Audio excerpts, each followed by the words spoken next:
Kindly like the video and subscribe our channel for daily updates.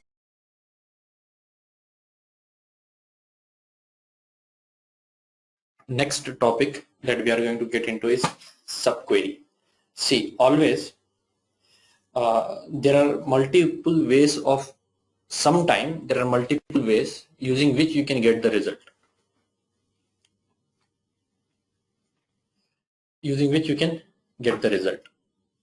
Especially you will have a contradict on joins and subquery. Sometimes you will feel that okay, this result I can get it by writing join, and this result I can also get it by writing subqueries. So when you see this contradict, then go for joins. Joins are faster than subqueries. But there are some scenarios where you will feel that unless and until I write subquery, I cannot get the result. So in that kind of scenario, you should go for Manzo? Yes. We are not seeing anything actually. It's a blank screen. Yeah, I haven't presented anything on the screen. Now you should. Okay. Okay, fine. So we can get the result by writing a subquery. We can also get the result by writing joins in some scenarios. So whenever you get a query, first of all, you think of writing join and extracting the data. But in some places, you will feel that it is not possible by writing join. So you may get the result by writing subqueries. Subquery in the sense, a query inside another query. A query inside another query is called as subquery. A query inside another query is called as subquery. Now there are various types of subqueries. You will see subquery or inner query or nested query is a query inside a query. So this is very simple. Normally what will happen? Innermost query gets executed and that result will be passed to the outer query. Then that query gets executed. Then that result is passed to the outermost query. Right? We'll just see and we'll try to understand. In simple subquery, outer query is executed based upon the results of your inner query. If I say A into bracket A plus B. So what are we going to do first? We are going to perform A plus B. That is, you can say inner query. Then this result will pass it to the outer query A. So A into the result of A plus B. So I'm just giving analogy. So this is also same thing. Outer query is executed based upon the result of inner query. This is simple subquery. So scalar subqueries. So in scalar we'll see what is scalar subquery. Multi-valued subqueries. Scalar subquery means the result of inner query is a unique value, single value. You'll get a single value. That is scalar. The result of inner query are multiple values. So that is multi-valued subquery.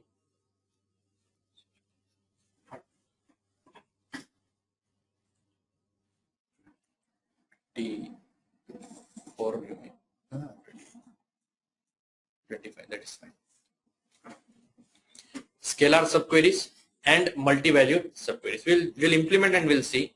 In scalar subquery, the result of subquery is a single value. And in multi-valued subquery, the result of subqueries or subquery is multiple values. You'll get multiple values. Are you getting, Shams?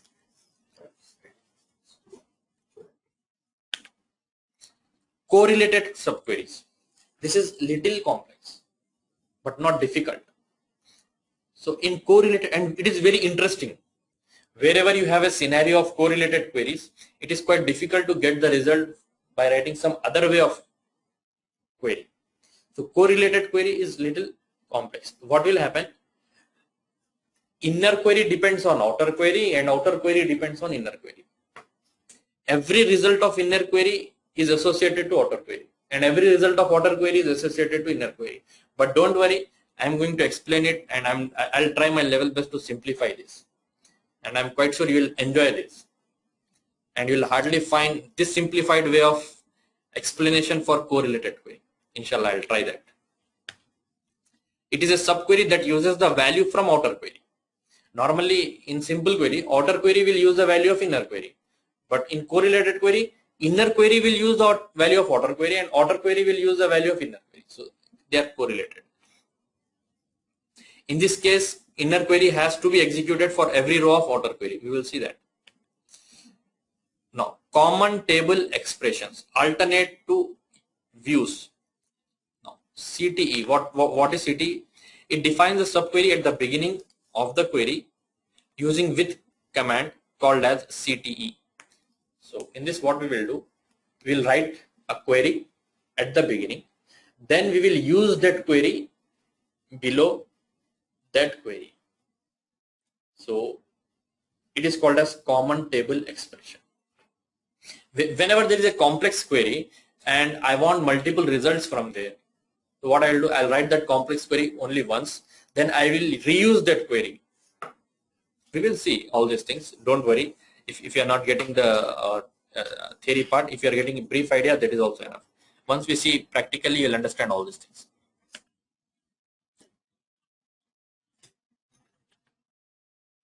Now, one scenario I have given, same scenario we will take. Student subject and student subject marks. We already seen this database design and we have the database also. Now, get the subject name which has got the highest marks. Get the subject name which has got the highest marks. Now, to get the subject name which has got the highest marks, where are our marks? Subject marks, student subject marks. In student subject marks, we have marks. We can find out the highest marks. We can find out highest marks subject ID. We can find out the highest marks subject ID. Select top one subject ID from student subject marks, order by marks descending. We have done that. Highest salary record. So we'll get the subject ID. Then this subject ID I will pass to subject table. Select star from subject where subject ID equals to whatever the result I got from here. I will simply copy these things, will execute, and then you'll understand. I have taken 3 scenarios.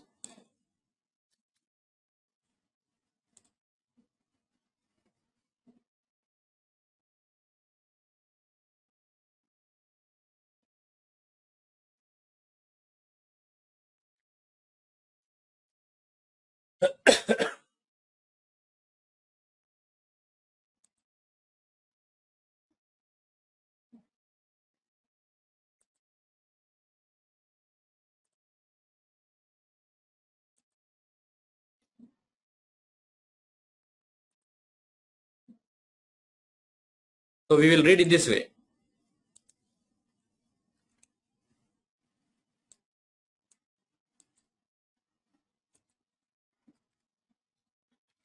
Get the subject name which has got the highest marks.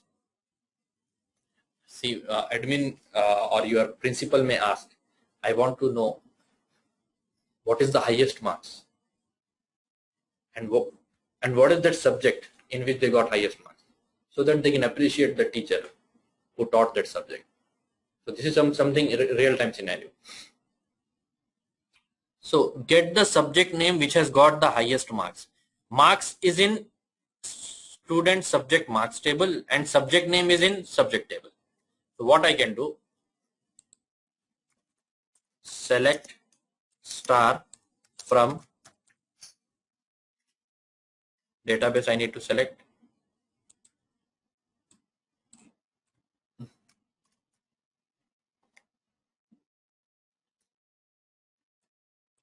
student subject table. I haven't given marks. It is student subject table. I'll say you have all these things. I think we have multiples as highest marks. Now anyway, we'll say order by marks descending. So highest marks is 97, only one record, that is fine. Now I'll say top 1 star. See, this is the approach of solving a problem.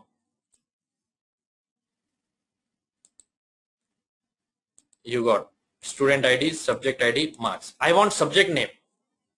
So from here I can get subject ID, right? So I'll say top 1 subject ID.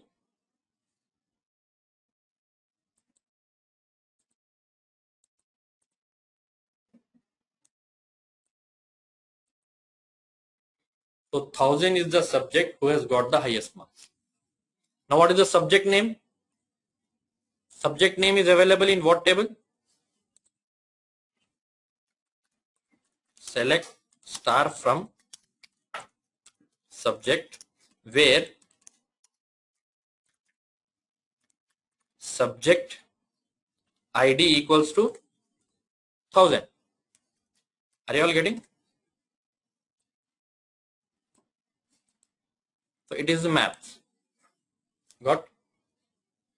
But every time I need to execute one query, get the result, and then pass that value and get this result.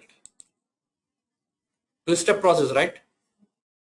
See, tomorrow, if some other student gets the highest marks in some other subject, 99.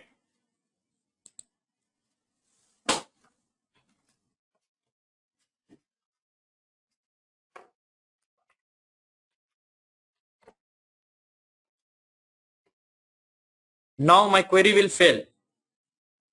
Is it not? Mathematics is not that subject. So again I have to execute this. That is 1002. So I need to pass 1002. Then I should get. But this is kind of hard coding, right? So instead of that, what I can say, subject ID equals to, instead of 1002, I will substitute the query from where I get this 1002.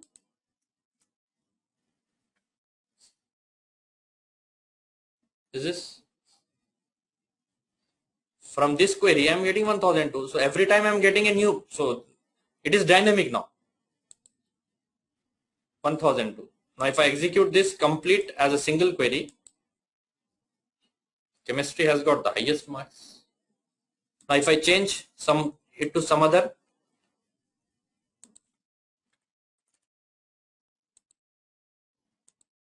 now if I execute, what should be the result? It is English which has got the highest marks. Now do I need to change query? If my data changes, then I need not to edit query. So this is a subquery.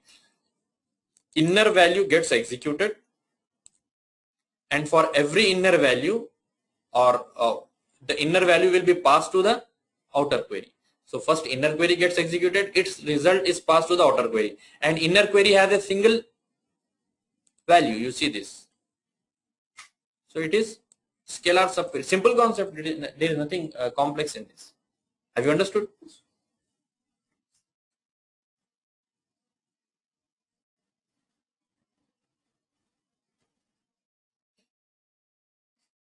Now,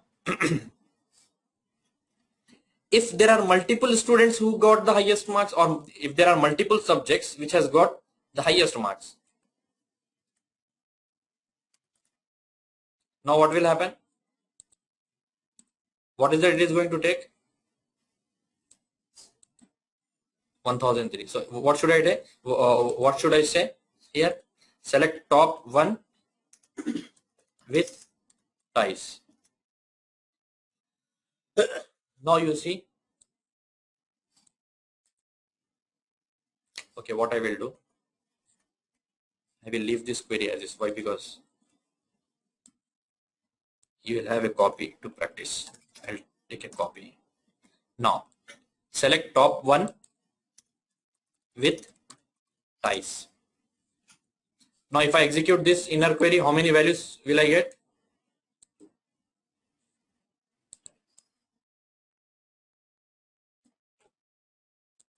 I get 2 values. Now if I execute, how many subjects should I get? 2. Will it work? Error. So how to solve this error? Who can tell me? Intelligent students. Exactly, that is simple. If there are multiple values, student ID in. You can't write.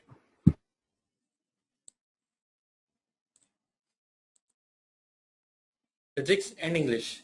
These are the subject which has got the highest marks. Is this clear? This is multi-valued subquery, because in subquery you are getting multiple values, so you should use in.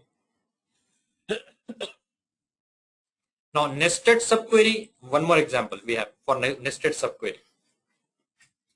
Get the students who are taking maths exam. Get the students who are taking mathematics exam. But is this nested subquery or nested scalar subquery? Get the students who are taking mathematics exam. So mathematics, see, we do not have exam ID here or subject ID. I am saying mathematics. So first of all, I need to identify mathematics subject ID. So let us identify that. Select subject ID. See, if you see the design of the database, you will understand.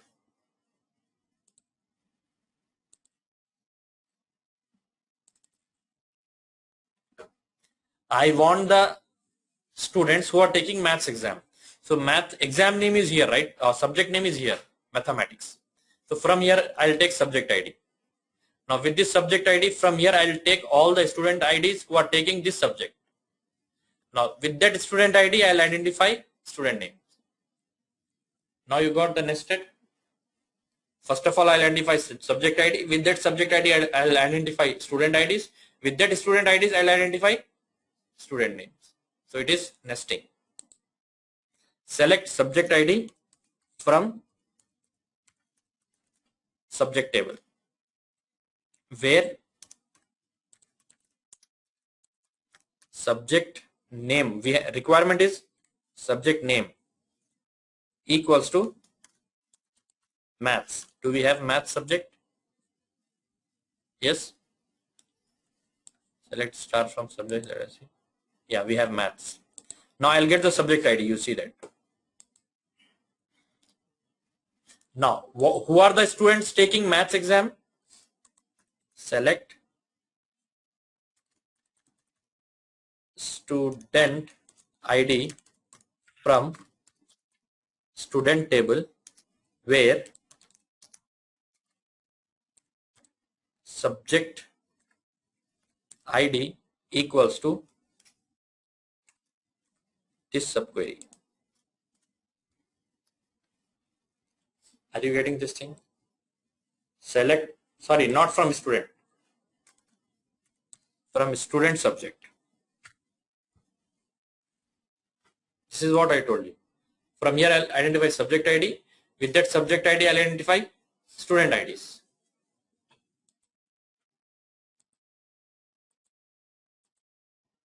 Now I will execute this.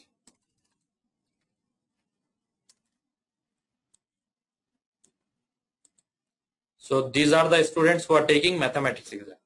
Now I want their information. So I'll say select star from student, where student ID in nested. First of all, innermost query gets executed. You'll get the subject ID. Then its higher level query gets executed. We get student IDs. Then the higher most query gets executed, and we'll get all the students who are taking mathematics exam. So these are the students who are taking maths exam. Alternate way, you can write joins also.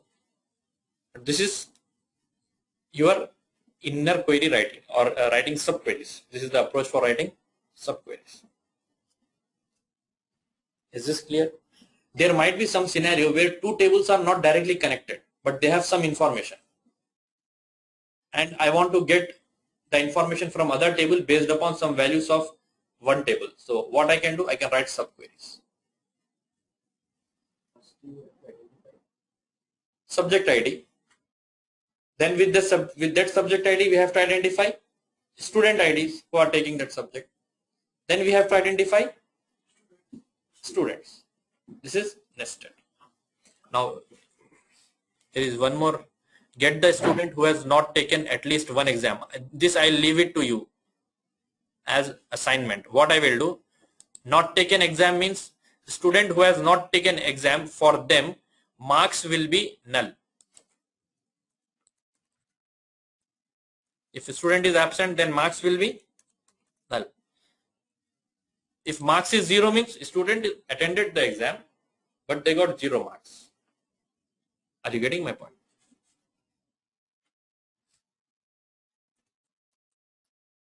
Null. Now what is the question? Get the student who has not taken at least one exam. At least one exam means who are absent for any one or more exams. Who are absent for one or more exams. Will you write it as an assignment or do you want me to explain? Huh? You do it. Put some pressure on your mind. See, statement looks complex, but you break it in the terms of query and in terms of SQL terminologies, it will become very simple. If I tell it in SQL terminology, then it will be very easy to see. This is problem solving approach. Your English statement, you need to break it or you need to convert it into your SQL statement. See, instead of this, if I get the student who are taking mathematics exam, so this is your English statement.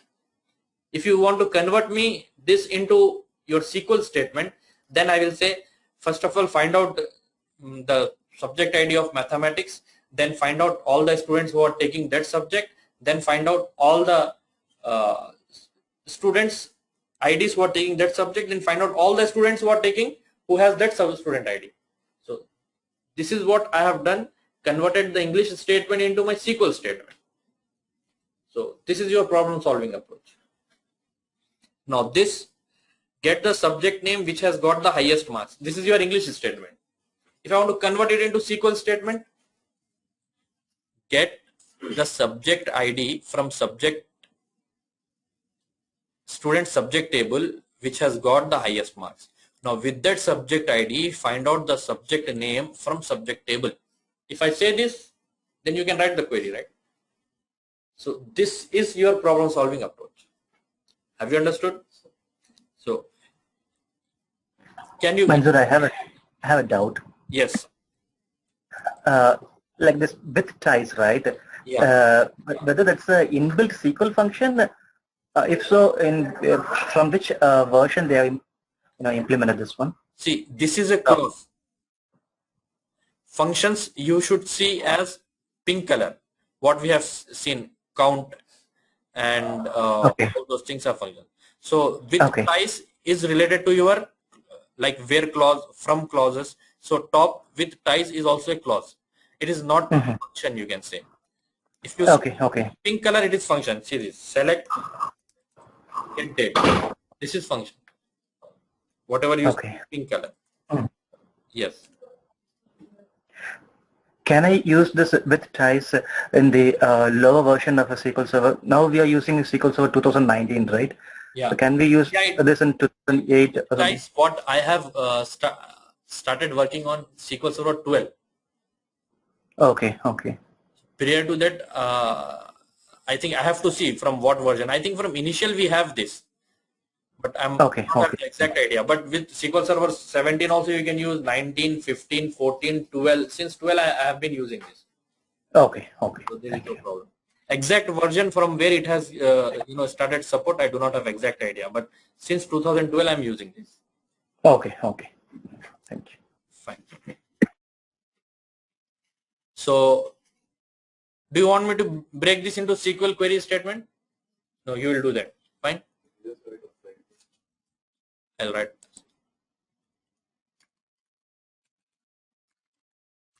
Task 1. Now,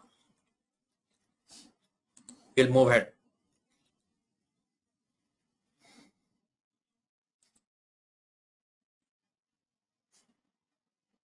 Correlated subqueries. We already have this department and employee. From day one, we have been watching all these things. We have a student and all these things. One, I will explain. Second, you need to do correlated subquery. Get the employee details with lowest salary from every department. Lowest salary from. See, this is very, very important. This correlated subquery while generating reports. Whenever, see, if I say get the employee details with lowest salary, what will you do? Employee details with lowest salary. So order by salary, top one you will take. Order by salary, top one, you will get it. But lowest salary from every department. We can use a scalar function window and then grouping it to each and every. Okay. See, whenever you have this kind of scenario, the best solution for this is correlated subquery. When we are asking some information from every group, lowest salary from every department, highest salary from every department, I want the highest information about the customer who has given highest business from every city. I want the information about the customer who has given the lowest business from every city or from every state. I want the topper of every subject. In mathematics, who is topper? In science, who is topper?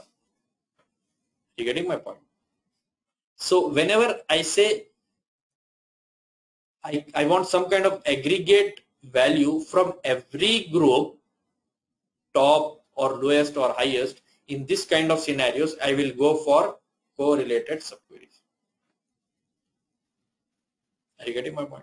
I want the information about the employee who has, from every department, who has solved the highest number of queries.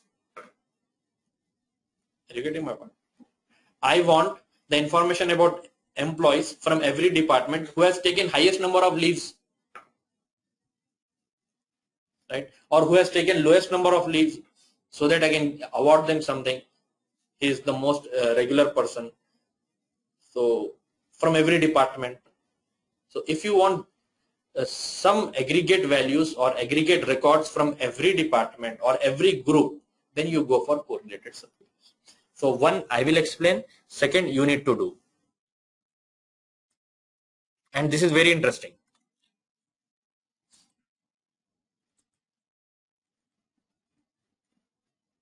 Subqueries are nothing complex. It is very simple. Inner value we are passing to order, then to that order.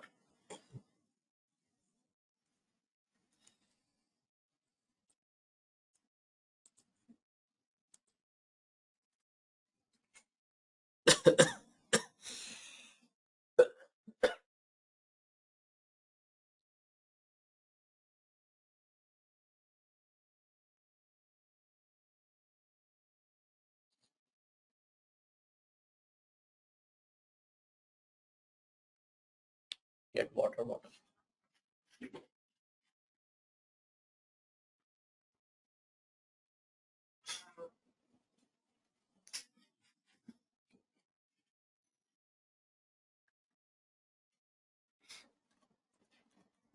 Select star from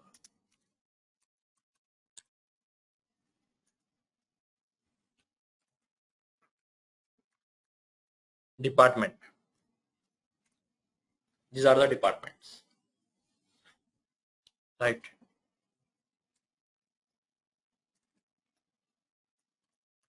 Select star from employee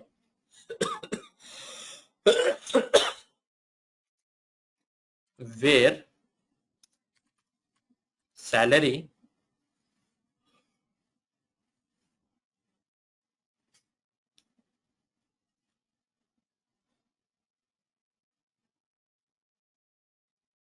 what is select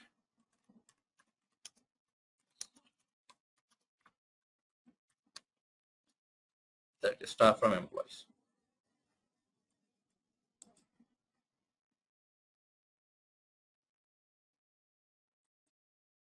Where salary equals to minimum of salary. Let me see what it says. Where clause may not appear, again where clause unless it is subquery content in having.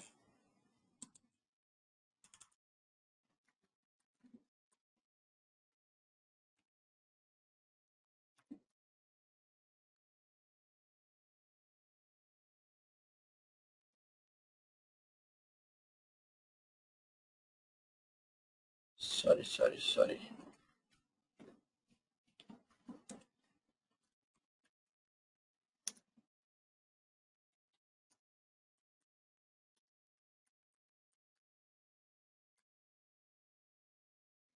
Now let me execute this.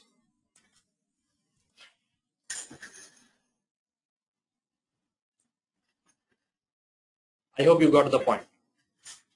This is what I am getting, the record of an employee with lowest salary, the other approach.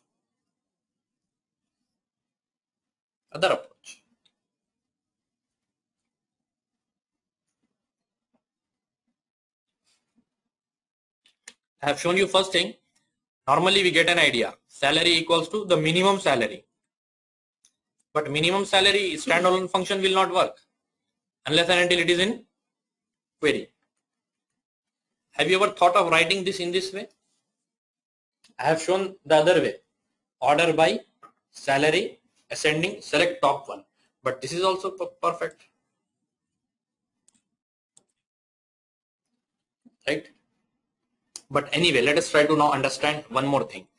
But this is the lowest salary from all the employees. From all the employees. But I want for each and every employee, from each and every department. Now I'll say where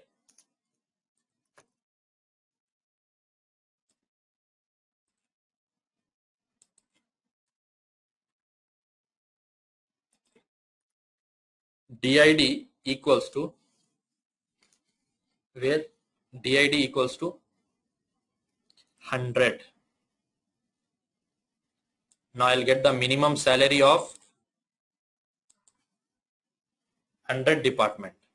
Then if I execute this, if I say 101, this is the minimum salary of department 101. Then if I execute this 101. Are you all with me?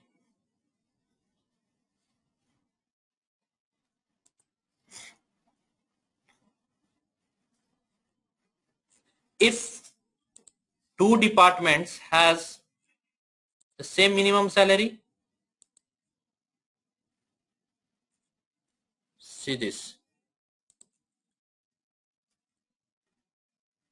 1000 and 1000.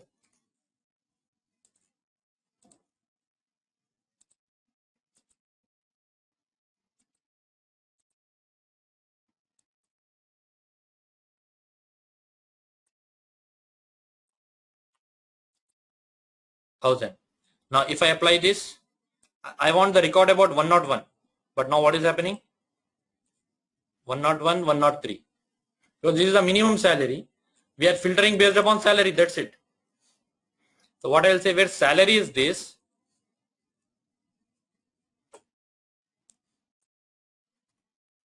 and did equals to 101,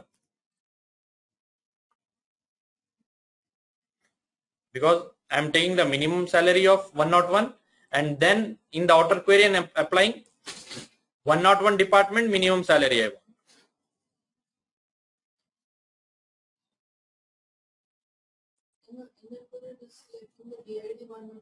101 minimum salary.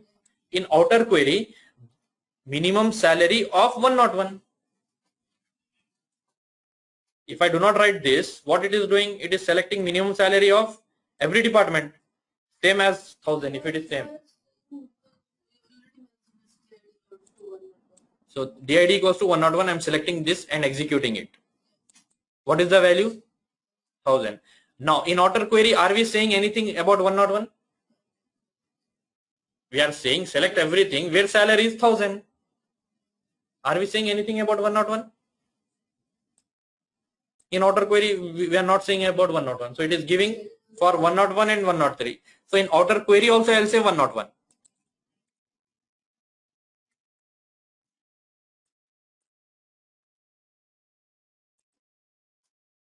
This is the minimum salary of department 101. I'll copy this. Now if I want the minimum salary of department 100,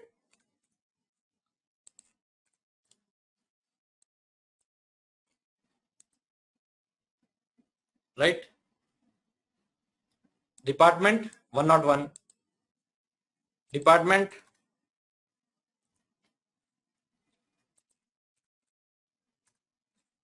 102. Do we have 102 department? This is the minimum salary of department 102. Then department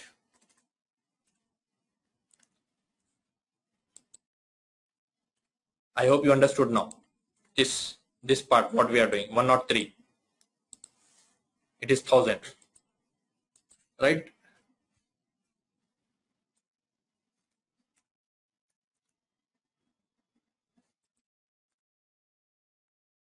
Then department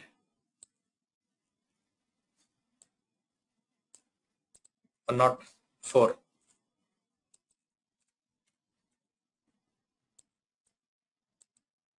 We do not have 104. Where department is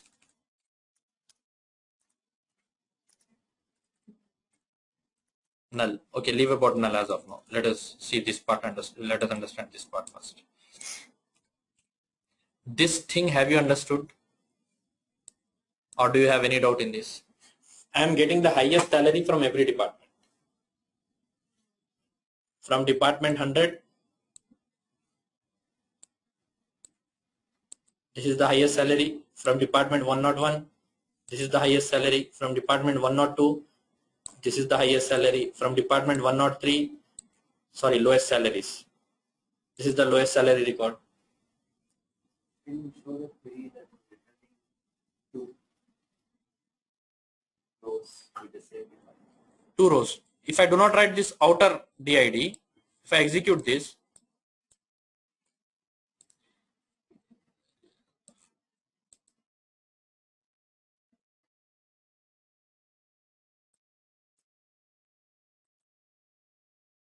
minimum salary 1000. So there are 2 employees in each department, 101 and 103, who has got the minimum salary. But I'm not talking about 103, right? I'm talking about 101. So in outer query also I'll filter by 101. If I execute all of these things, I get the minimum salary record from all the departments. Is it meaningful? But how many departments do we have? In an organization, how many departments we will have? We may have thousands of departments. Is it not? Then are we going to write 1000 queries? So you may get an idea. Union all, because we learned, right? So I'll do in this way. Union all. Union all. So that I should get all the records in a single result set. This is fixed. This is not the correct approach, is it not? So if you observe each query,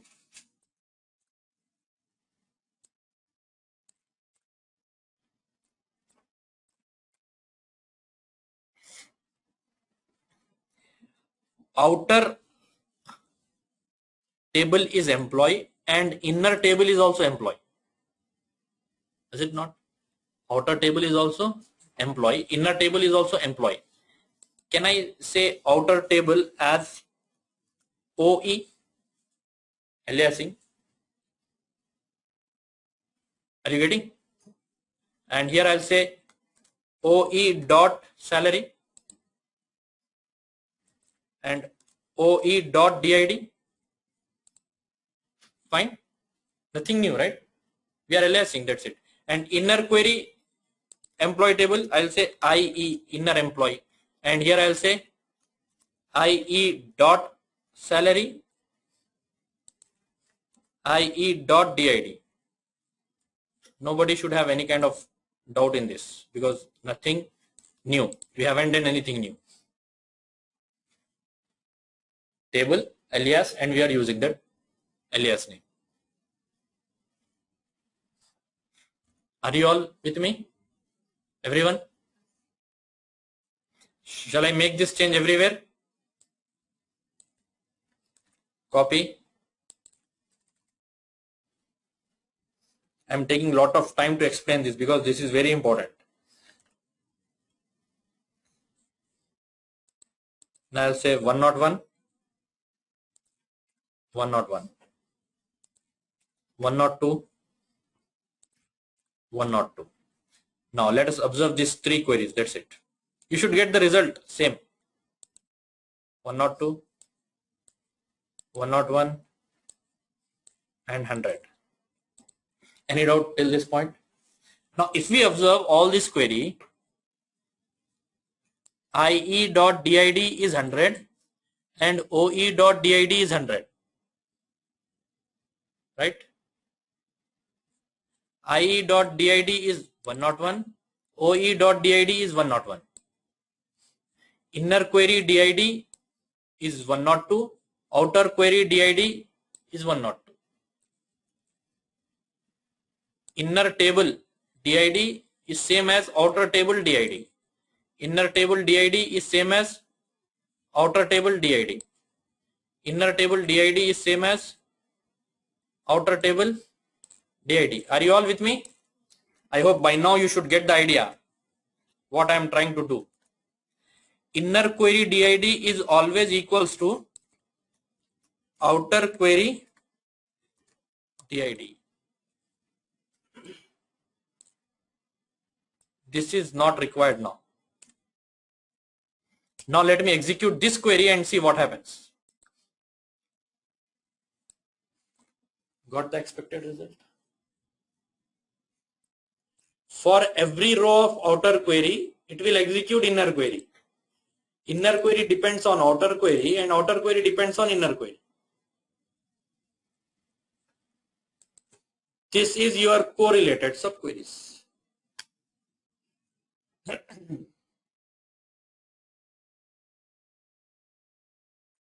I hope now you got an idea what is happening.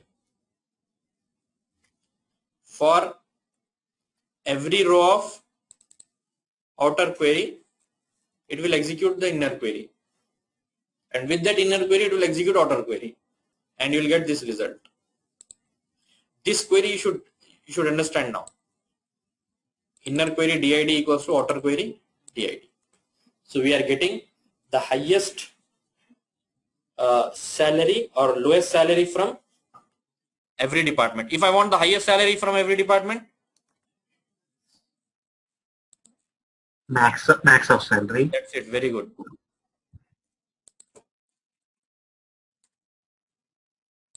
Actually, it is executing the outer first, then the inner. Correlated. Then inner, then outer. You leave it to them what is that they are doing. I have shown the process. Fine. And I'm quite sure you will not get this process of explanation for this query.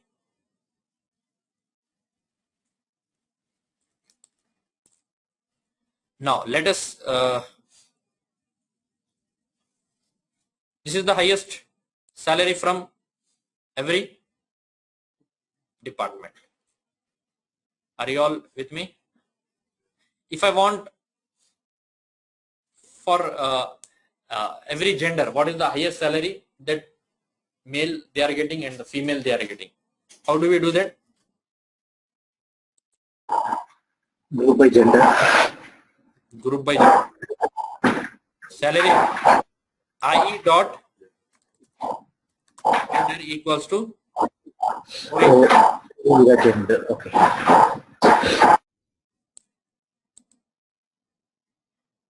it is solving one more problem. With ties also you are getting the result. There are two females who are getting the highest salary and one male who is getting the highest salary, 10,000 and 10,000.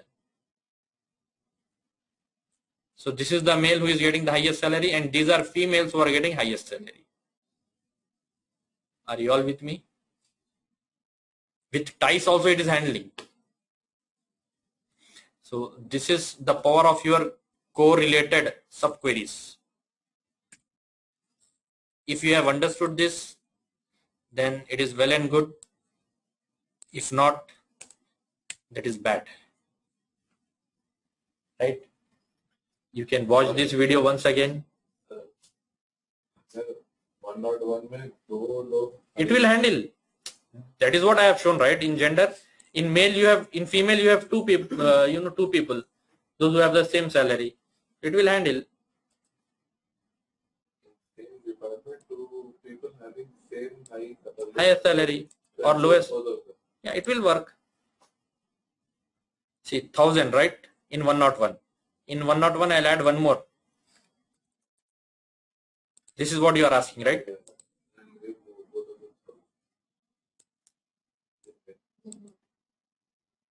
Okay, min. You see, in 101, you get two records. So these are the two people who are getting the lowest salary. What I want the lowest salary record from every department we are getting.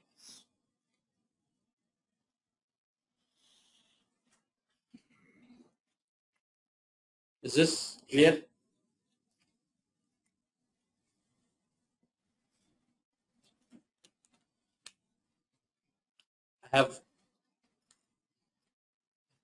I spent nearly 3 or 4 days to find out the process to explain this query. Writing query is different. If I write directly and if I'll say this is something is happening, then in complete SQL server course, I found this topic which takes a lot of time to simplify. Then after a lot of R&D, I got this process. 100, 101, 102, then moving this to top. So I hope now you can do this. Get the topper student detail from every subject. Topper students detail from every subject. Who is topper in mathematics? Who is topper in physics? Who is topper in chemistry? Who is topper in English? So this is your task 2. I hope you can do this.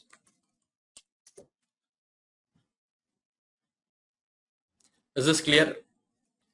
So this is all about your correlated subqueries.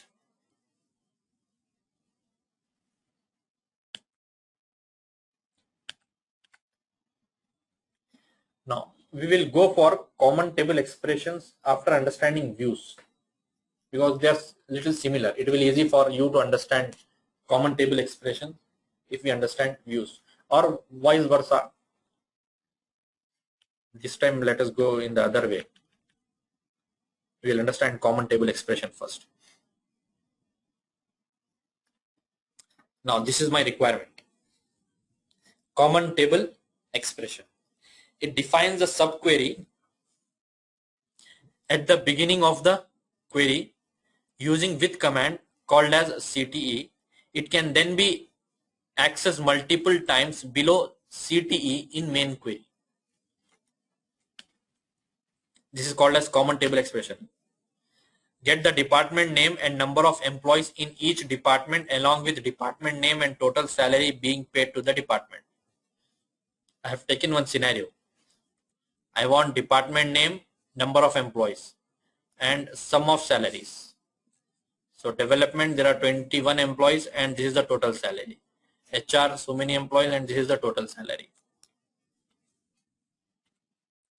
So you need to define a table variable, you can say, with department CTE, department name, employee ID, salary. These are the three things that we want. As then defining the query. This query we are going to use. So I will do one thing. I will take one simple scenario, then we'll go for this complex scenario.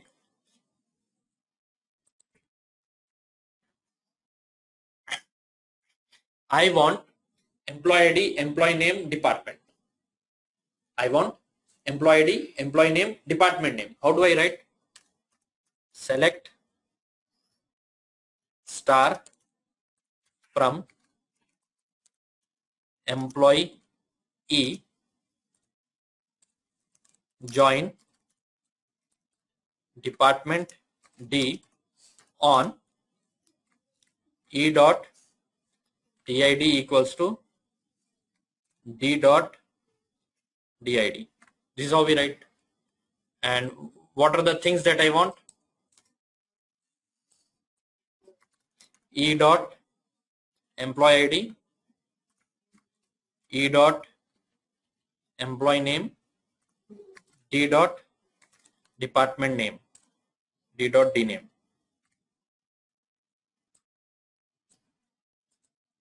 You are getting these things? Now, this query I want to reuse. This query I want to reuse. So what I will do, I will define a common table expression. How do we do that? With some table name. With some common table expression, we'll write some name, some XYZ, whatever it may be. Or I'll say my data. What are the columns it is going to have? Employee ID, employee name, department name. Whatever columns you want, it should match. Employee ID,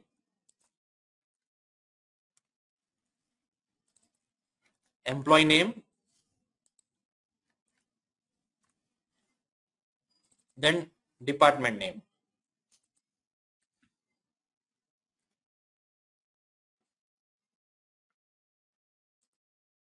As you are defining query, and put it in a bracket.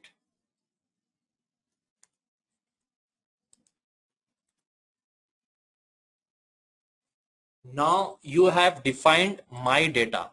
Now I can just go down and I can write my query. I can say simply select star from my data. I think now it has got simplified. This is the subquery. I have defined it with this name for these columns. And I'm using this select star from my data. You get the same result. Now my data is like your logical table, which has how many columns? Employee ID, employee name, department name. Now it will become very easy for us to write group by clause. You see, select department name, comma, count of employee ID as number of employees, group by D name. Is it not simple now? It looks like we are writing a query on a single table.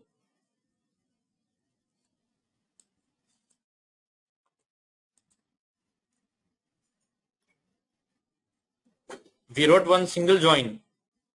Now you can use it wherever you want.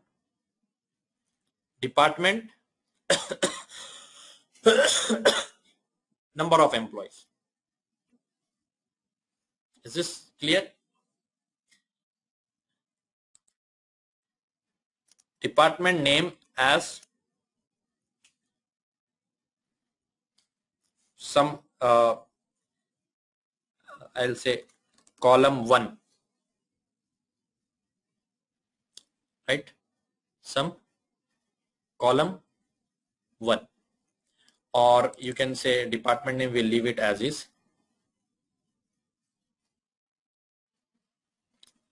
What was the other scenario that we want? We want department name, number of employees, then this. So department name and number of employees we have. Now I'll write description. I'll leave this as is.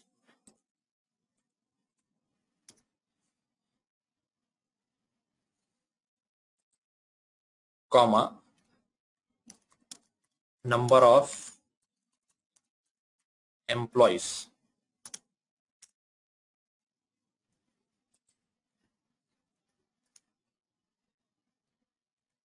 Leave it as is, and this I'll say result. Now why are we saying result? We'll just try to understand, don't worry. Now let me execute this and see what happens. Development, number of employees 19, meaningful. HR, number of employees 21. QC, number of employees 26. Testing, number of employees this, right? Now I'll copy this. Have you understood this? We added one static column, that's it, number of employees.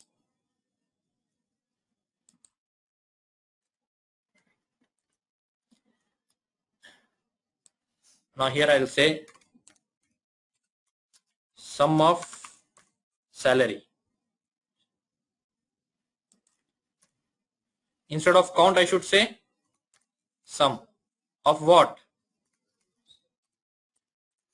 Salary. But do we have salary column anywhere in my data? So we need salary column also, right? Comma, salary. And here I'll say comma, e dot. Are you all getting?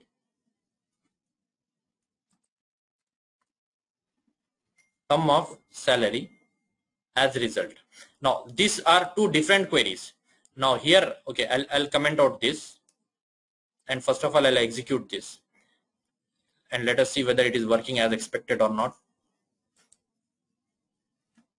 Department name, sum of salaries, we are getting result. Now if I want to combine both of them,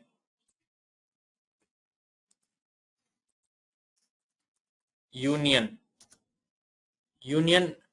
all, or union is also fine because it is going to.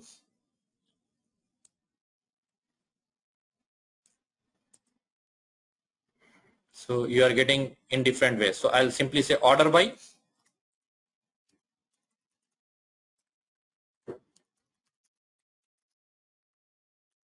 the name.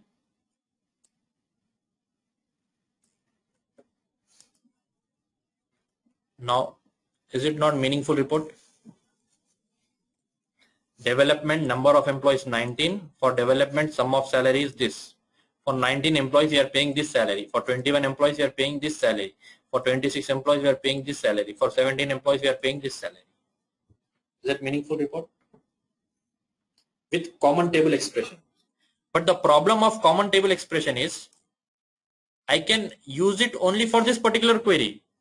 We do not have this my data in our object as in our database. It is like a variable we are declaring, we are filling that and we are using it.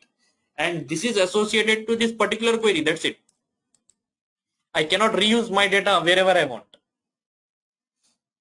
Are you getting my point?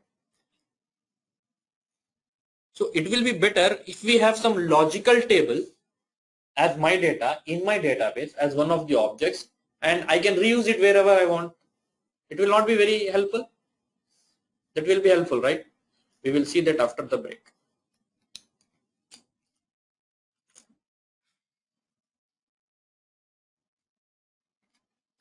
Are you getting things?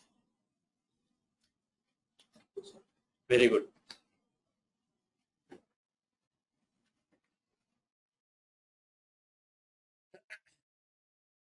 Now this is your CTE, common table expression. We were creating my data as logical table and we were using it, but it can be used only to this query. So its scope is related to this query. I want to make a global scope.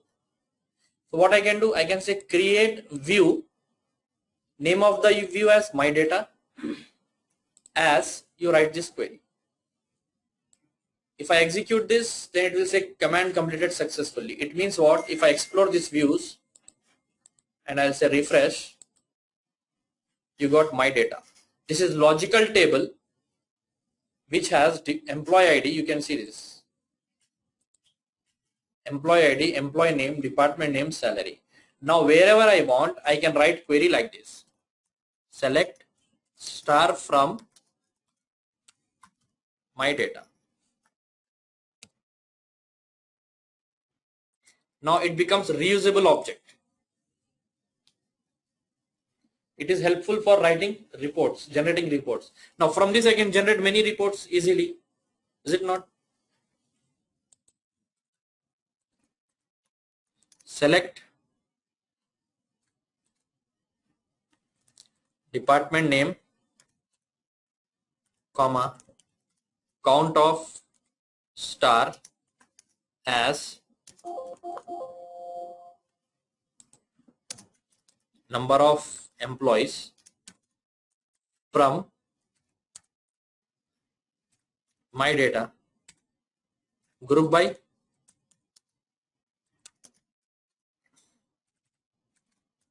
D name.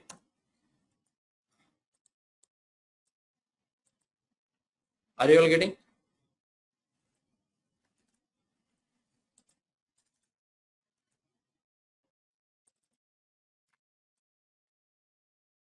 Average salary as average sal. Now I'll get department and average salary to each department. So this has become a reusable object. So this is your view. It looks like a table, see columns, but this is logically a table, not physical table. It is internally extracting data from these two tables, employee and department. So I need not to write join in each and every query now. I have written join once and I have named this as a view my data. So this is your view. It is similar to common table expression, but it is reusable. It is created as an object like table that we have created. In the same way, it will be in your database as an object. So that is your view, and view will be helpful for you to generate reports. Once we create a view, now you can generate multiple reports from this very easily. In every time I need not to write join. Is it clear? Now let us see this theoretical part.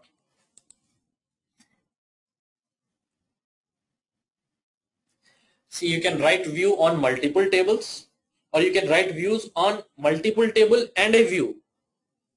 You can write a view, create a view from an existing view also. You can join view and table. You can join view and table. Views. A view is list of columns or a series of records retrieved from one or more existing table as a combination of one or more views or one or more tables. Use views to denormalize or simplify complex joins and hide any keys used to link data within the database schema. Normalization is dividing a table into multiple tables. Denormalization means mixing all the tables into a single table to generate reports. In other words, it is useful for generating various reports easily. This is one of the main reasons or one of the main scenarios where we use views. There is another scenario where we use views. That is, say for example, you have a table and you want to hide few columns and you don't want to show that columns to the developer or to person who is working on it. So what you will do, you will create a view with columns that you want to show. and you will give access to the view. Now on that particular view, which is built on a single table, they can perform insert operation, they can perform update operation, but they cannot update the column that we have. Like for example, credit card information we have in a table, right? Password or some secret value. Salary I don't want to disclose with the developer, so I'll hide that column and I'll give other columns as access. So if you want to hide few columns, you can create a view. So view can be created on a single table also. For example, I'll create a view. Create view. I'll say employ employee. We will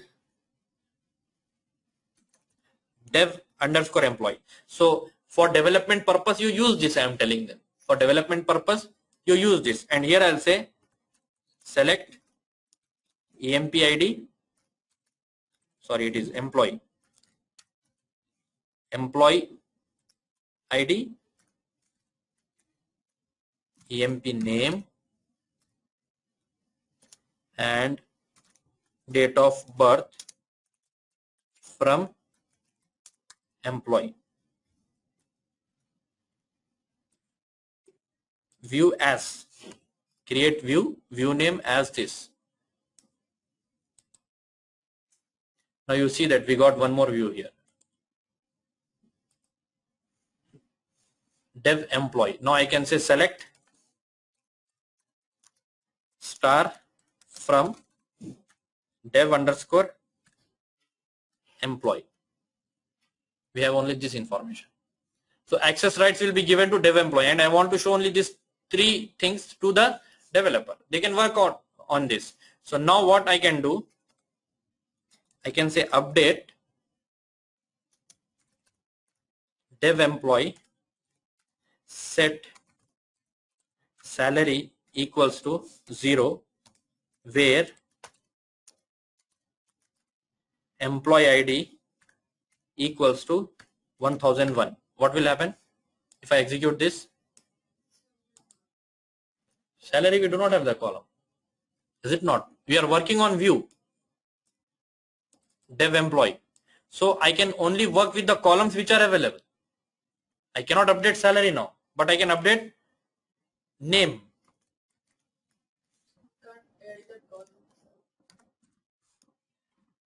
I'll just show you. We'll update name Peter. One row affected. If I see view Peter, has this updated the base table or only in the view? Base table.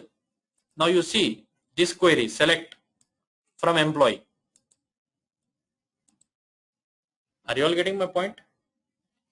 Have you understood the advantage of writing view? Another use I have shown. If you want to secure or hide few columns and you don't want to give access to those columns, so you create a view, whatever the columns you want to give access with those columns. Now let them work on it. Can we perform delete operation? Delete from dev employee, where employee ID equals to, we'll delete the last record, 1090. One row affected. Has it deleted from employee table? Yes. Can I perform insert operation? Insert into dev employee values. What are the values I need to pass? Employee ID. Is it auto generated? Yes. So I need not to pass employee ID. Employee name I need to pass.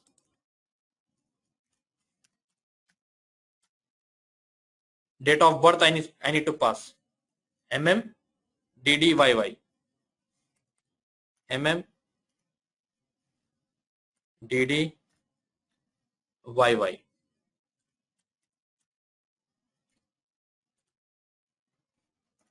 Let us see what happens now. What do you think? What will happen? Will it insert the record?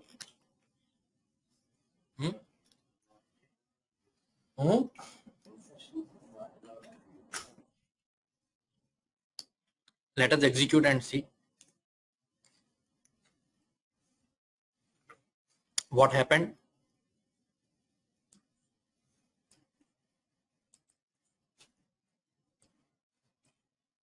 Got. But what about other columns? What are the values for other columns? Select star from employee. Null. It will be null. Order by 1 descending. Other columns are null. If other column has allow null, then only it will insert. Otherwise it will not perform insert operation. And insert operation it will perform only if it is a view on a single table. If it is a view on multiple table, there will be an issue. So is this clear? Any doubt in this? Yeah, 1 means first column. So while we are into development mode, to save time we write 1, but this is not allowed in your while creating applications. So anyway, we have learned a lot of things in the views. This is the scenario. You create a view where it should display student ID, student name, subject name, marks. You create a view with these 4 columns and you write all these queries. Can you write, or do you want me to show? You do this as an assignment. Get the subject name and number of students taking exam on that subject. Group by. Whenever I say number of students, sum, so the first thing that should click to your mind is I need to write group by. Are you all getting things? Get the student name, subject name and marks they got in the subject. Get the student name and total marks they got. So all these queries we already wrote, but we wrote using joins. We did, right? Did you do this? Now you write a join as a view on 3 tables. Now from that view you generate all these reports. So this is your task. Or do you want me to show? Ashok, will you do this? Yeah, we will try. Yeah. Same thing, just you need to write view, then from view you need to generate all these reports. Right. But these are really interesting. Getting insertion on this table will become complicated. Yeah, not complicated. It is not allowed. We will see. We will read further slides also. Don't worry. DML on views. DML, data manipulation language. We have seen practically. You can perform all operation on a view that is based on one table. That would be entered on the base table. You can perform select and update operations on a view which is based on multiple tables that would affect the base table. If it is on multiple tables, then you can perform select and update operation, not delete and insert. Got these points? Practically you can test. First thing I have shown you practically. Second point, if you do not believe me, you test it practically. Fine. Famous interview questions, they may ask, can I perform insert operation on a view? So you can say yes if it is on a single table. And second condition, the column that we have not selected in the view, those columns should allow null. If that column does not allow null, then this insertion will fail. We have allow null for all other columns, right? You see, gender allow null, email allow null. Sorry. We have allow nulls. Because it allow nulls, we are able to insert easily. If that do not allow null, then it will fail. So based on few conditions you can perform, but basically we do not do all these things in our real-time project, but we use it for reports. See, for every time you need to write a join complex. So a mastermind people, he'll write all the joins with left outer join. See, the assignment that I gave you, if you like for stock management system, or what was that, manufacturing plant, it has 7-8 tables, right? Your 6 tables you are joining. If you write that as a single view and you say select star from that view, you have everything. Now you write whatever the query you want, group by, order by, filter, all the things you can do on that, right? So basically we use it for reports. Select, yeah, select. You can perform only select and update operation on a view which is based on multiple tables. If there is a view, you can say select star from that view. You can update that view, but you cannot perform insert and delete, which is based on multiple tables. You can join a view. You can join 2 views. You can join view and a table. Are you all getting the points? But view should always be executed with select statement. It is like a table. And you cannot write complex logic in a view. View means simply you are selecting columns from multiple tables. You are denormalizing the data, in other words. Any doubt in this? Common table expression we have learned. I have changed the flow this time. I think this is more meaningful. Common table expression only once we are using. And views, you can use it for multiple times. Simple view, we have seen all these things. The next major point is stored procedure. Now we are done with all types of query writing to 90%. See, once you go to your real, see, if I teach 1000 scenarios, but there may be 1001 scenario in your real-time project. But now you people are in a position to write any kind of query. If not, you can search any kind of query. You got almost all the concept and the flow. So you should be in a position to extract any kind of information from the tables. To extract any kind of information, you should master joins, you should master group by. These 2 things, that's it. Then you can extract any kind of information. Now, coming towards stored procedure. We will cover stored procedure also today. Now, what is a stored procedure? See, if I write a query, it is also a query. Stored procedure is also a query, but it is a reusable component or reusable object that performs a specific task. And if my query has complex logic, if I write a query in my project, if I write a query and which is very complex, so every user who is accessing that page, so what it will do, it will compile that query and execute that query.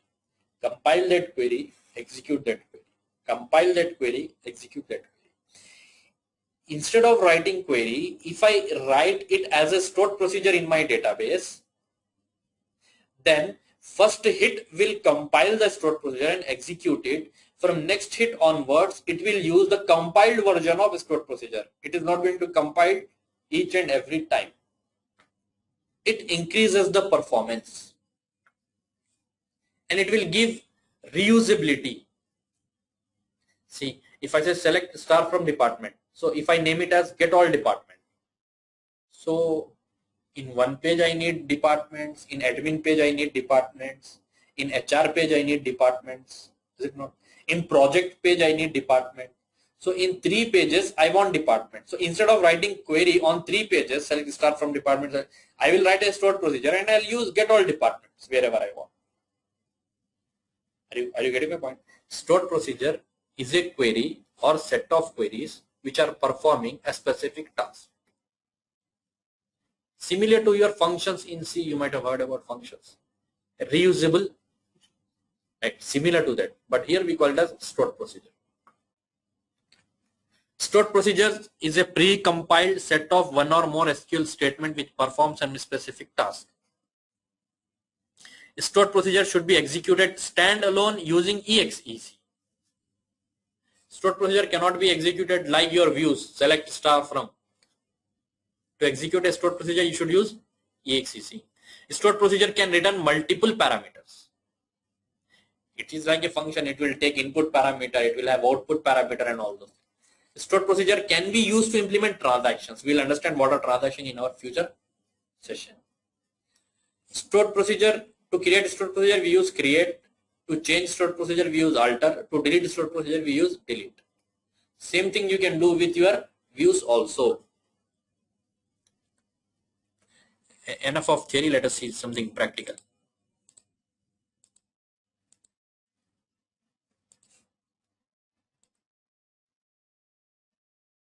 This is the view I have created.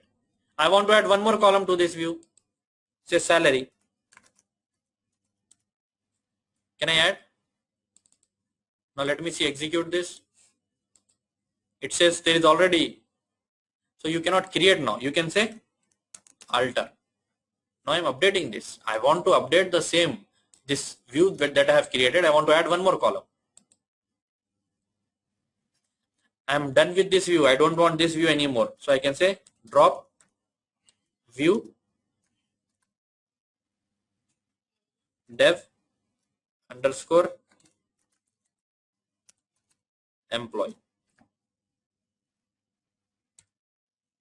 Over. Now this view is no more. If I say select star from this, it is no more. If I want to create again, I should say, now it has got created.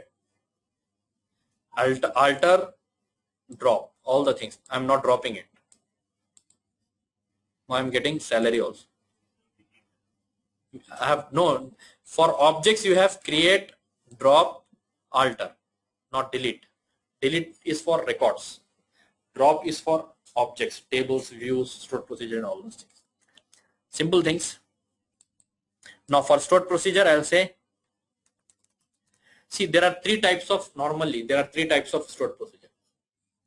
One stored procedure, it will not take any input parameters.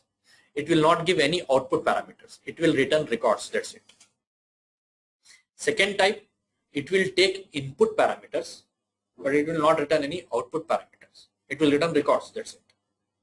Third, it will take input parameter and it will give one output parameter or two output parameters or n number of output parameters, some separate values. These are three types. We will see. Don't worry. First of all, I write simple stored procedure. Create proc. Get employees. Name should define what we are writing. These are coding standards. Let the name be very big, there is no problem. But get employees will give you a meaning that it is getting all the employees. As select star from employee. Now I'll execute this.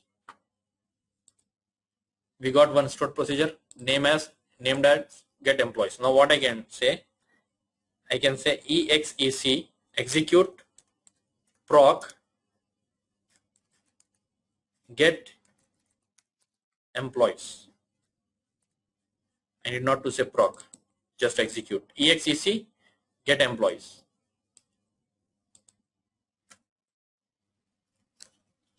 Now you may think that it is not similar to view. Is it not? Same thing we were doing there, same thing we are doing here.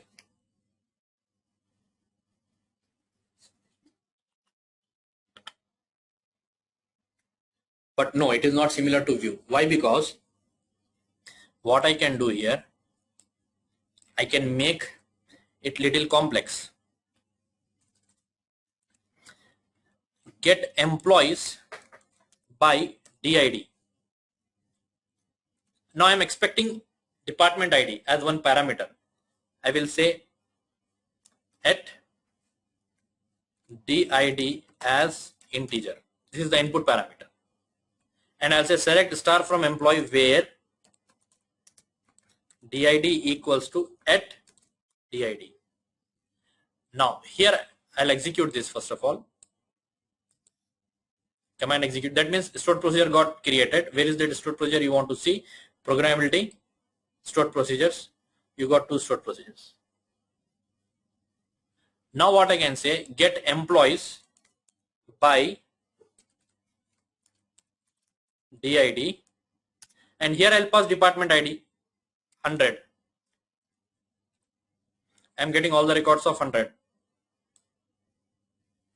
This 100 will be passed to this did, then that 100 it is going to filter. So normally coding standards are whatever the column name you have, you create that as variable name. It is not compulsory that it should be @did. You can use @x, @y, @z, whatever you want.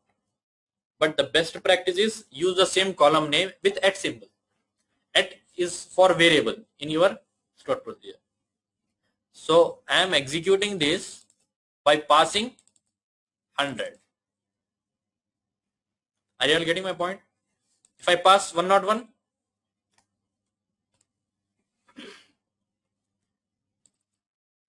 if I pass 0,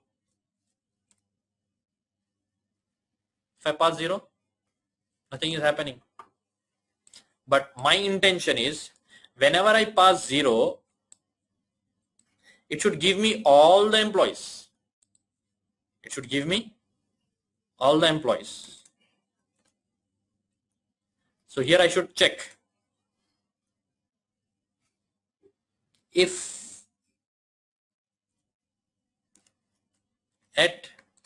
@did equals to 0,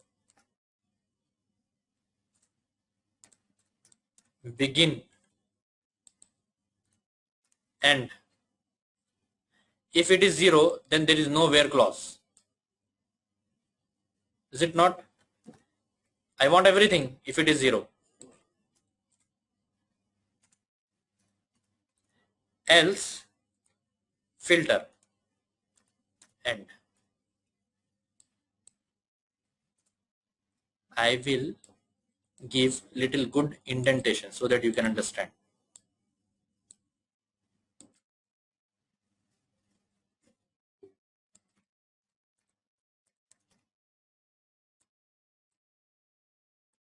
Got some programming logic here, but this time it is not create. We have already created that. I should say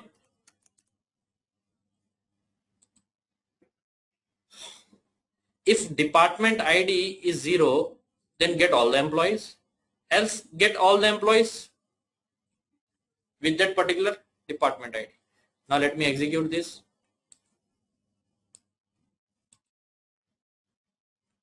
Now you see this. If department ID is 0, I'm getting all the records, 90 records. If department ID is 100, I'm getting 19 records. Meaningful? Can you write this logic in your view? No. Complex logics you cannot write in view. Stored procedure is for programmability. We are doing programming here now. You might have seen, you have drop down list. First option is select all. So it will give all the department. Then you filter. You select HR. Then you will get only HR related employees. So that what is happening? That HR ID we are passing and we are executing this stored procedure behind the scene, and we are getting the data. Is it clear? Now if I want null, departments with null as employee ID,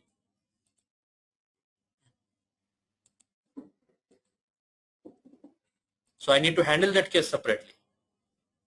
Is it not? How do I handle?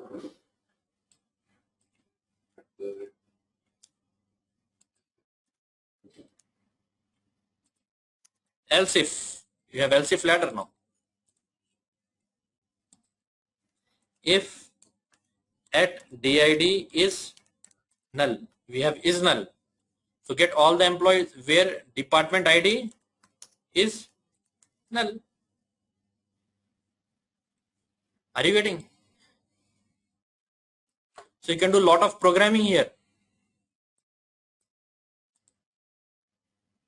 Now meaningful. 0 means all. 103 means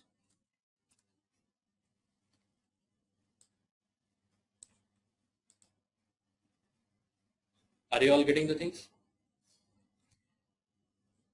If you have two parameters, I'll copy this.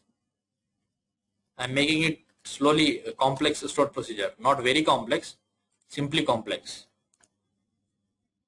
If I have two parameters at gender as varchar 10 or 20, 40, whatever it may be, then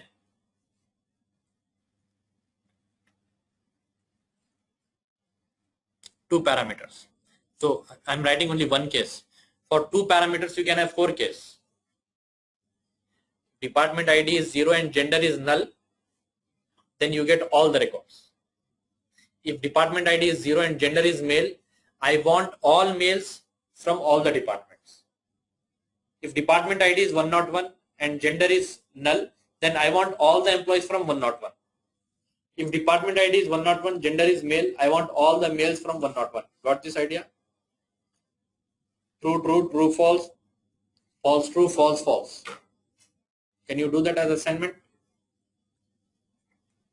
Have you? Now you can write. Just I'll show you one case. If department ID is 0 and at gender is null, then I want everything. If department ID equals to 0 and at gender is not null, then what I want, select everything where department ID I will not write. Why? Because I want everything from every department. Where gender equals to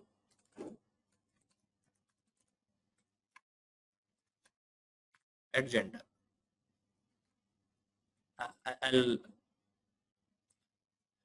I'll create new stored procedure. Get employee by DID and gender.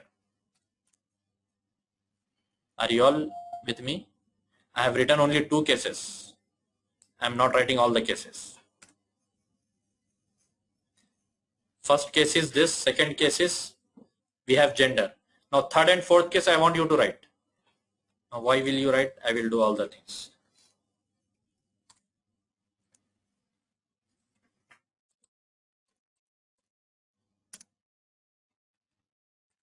What is the second case? Department ID is not equals to 0 and gender is null. Fourth case, department ID is not equals to 0 and gender is not null. The department ID is not equals to 0 and gender is null. So here I'll filter only based upon DID equals to at DID. And here I'll filter based upon both.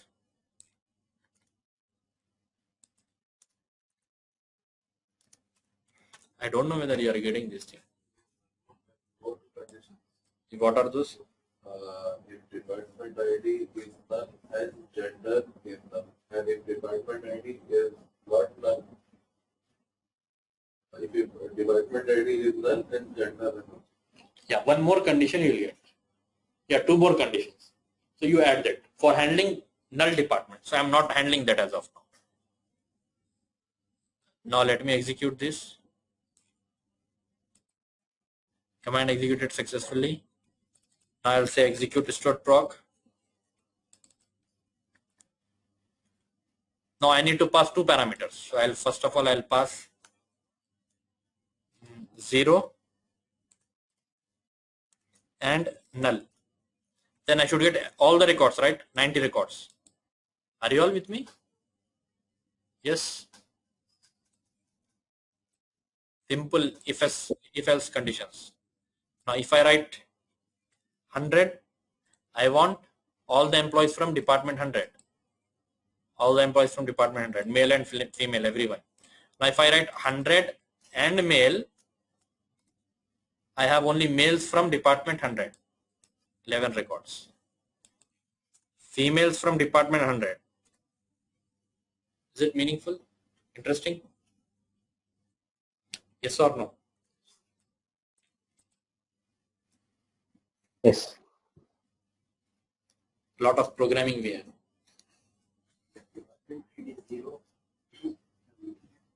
Department ID 0 means what? We are not passing any department. I'm not taking null because we already have some nulls.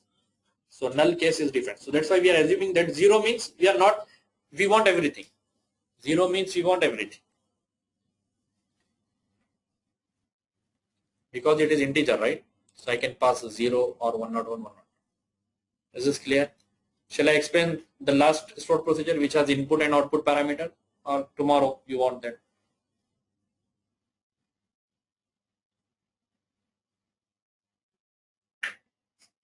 What do you say? You want me to complete it today?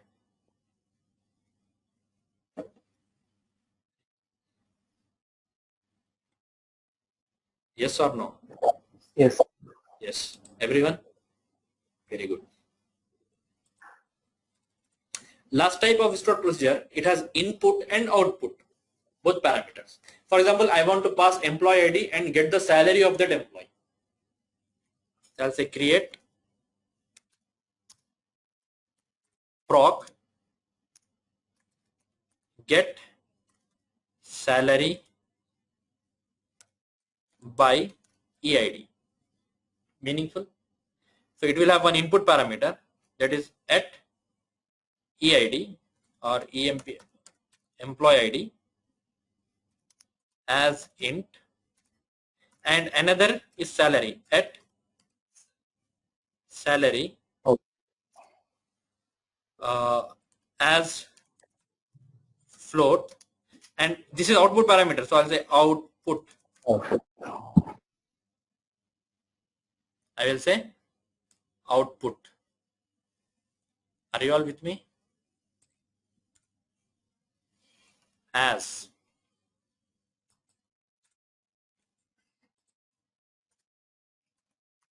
select salary from employee where employee ID equals to at employee ID. Are you getting? So it will select that salary, but that salary I need to store it in this variable, right? Output variable.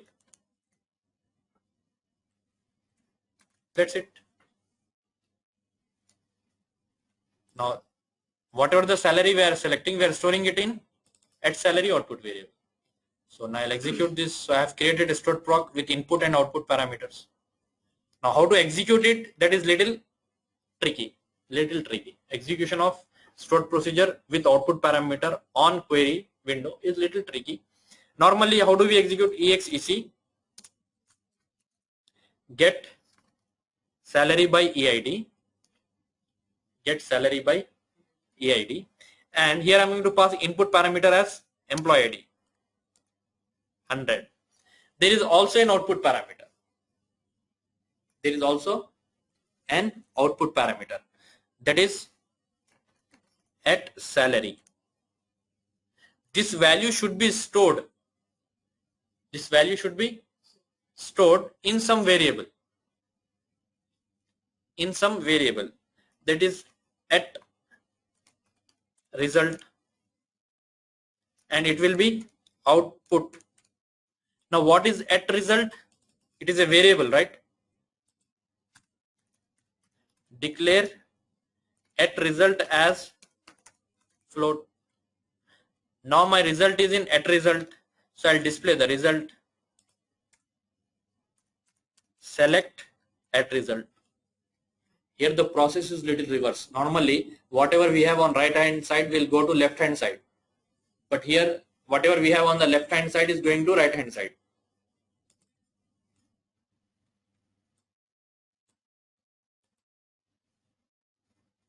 There is 100, we do not have 100 employee, 1000 employee we have.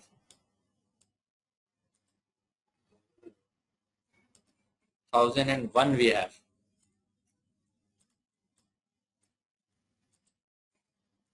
Getting the salary 1001. 1011. Do we have 1011? This is the salary as salary. So execution is it very difficult? Easy, right? At salary, whatever I'm getting, I'm storing it in at result, and I'm saying that this is output. At result, I'm declaring it as float and then displaying at result.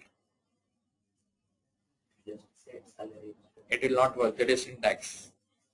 We cannot do further anything further.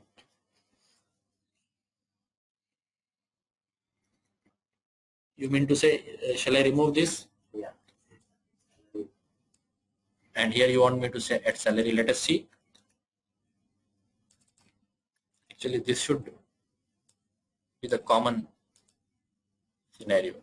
Must declare scalar variable at salary.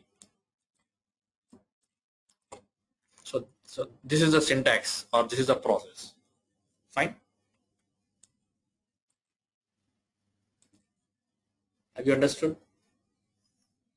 This is a stored procedure with input and output parameters. Now let us read this PPT, you will understand. Stored procedure is a precompiled set of one or more SQL statements which perform some specific task. Stored procedure should be executed standalone using exec. Stored procedure can return multiple. Output parameters can be multiple if you want. Do you want me to show multiple also? Same, put comma and output, and here you need to declare multiple. The stored procedure can be used to implement transactions. We will see how to write transactions. Create, alter, drop stored procedure. We have seen all these three things. With no parameters, no return values. With parameters and no return values. With parameters and return values. Is it not? Get all the employees with department details. Get all the employees with department details for a particular department. Get the salary of a particular employee. We have seen all these things. With department details means you need to write join. So this is your task. You can write stored procedures. Details also we have seen. Get all the employee with department details when department ID is not passed or null. Else all the employees with department details of a particular department. This is a simple scenario. We have seen more complex scenarios. Two parameters also we have seen. And sir, I have a doubt on which parameters with no return value from your example. Yes. Yes. So you passed two parameters, right? The input parameter, the employee ID, and gender, right? Yeah, so gender. So the data type for gender is varchar, right? But when you execute the stored procedure, you didn't put that in quotes, right? It's not a problem, right? If you want, you can put it in quote. Okay. It has so it will automatically take. Oh, okay. Fine. Good question.